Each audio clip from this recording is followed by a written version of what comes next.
So now the first thing a physician will do is validate all of the information for this patient, and once it's verified, then what Watson can do is bring up the various treatment options. So Watson isn't winging it, right? The physician is part of this process. No, so now what's happening is, in addition to Watson reading through the electronic health record and figuring out what's relevant for this patient in the context of cancer care, what Watson also has been loaded with is 15 million pages of medical literature. And it's been trained on thousands of cases that have been curated so Watson can understand the right treatment for these individuals. And so as it went through this process, it basically brought up the treatment options now specific to this individual. And there's essentially three sets of options.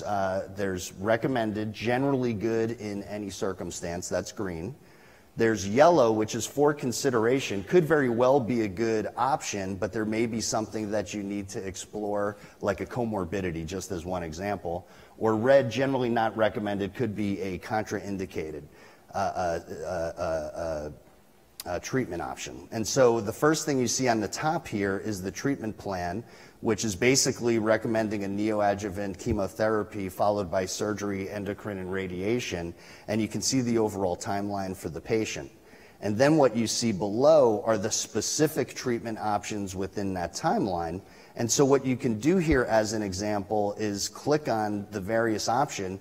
And now imagine, I'm using a laptop because it just works better with the screen resolution. Imagine you have a tablet and you're a physician in front of a patient, and up comes all of the literature supporting why this is a good treatment option specifically for this patient. And so you could see things here like survival statistics for this patient. So those numbers that you're showing are the survival percentages of patients that survive with this treatment option by year. Right. And then you could see other things like toxicity statistics. Mm-hmm.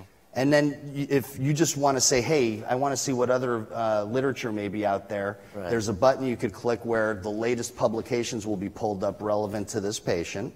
You can click on administration so you can get information like dosing. Mm-hmm.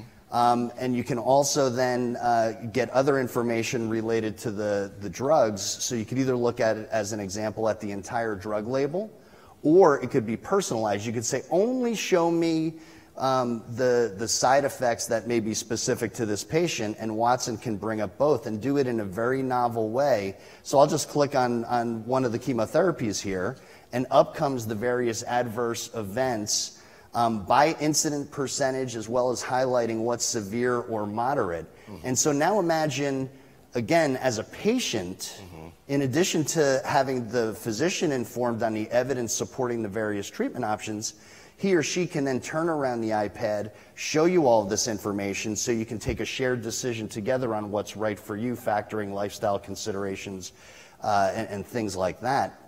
And then at the end of the process, what happens is you can print off all of this information, you can push it back into your electronic health record, so then you can retain what was decided and all the evidence supporting that treatment option.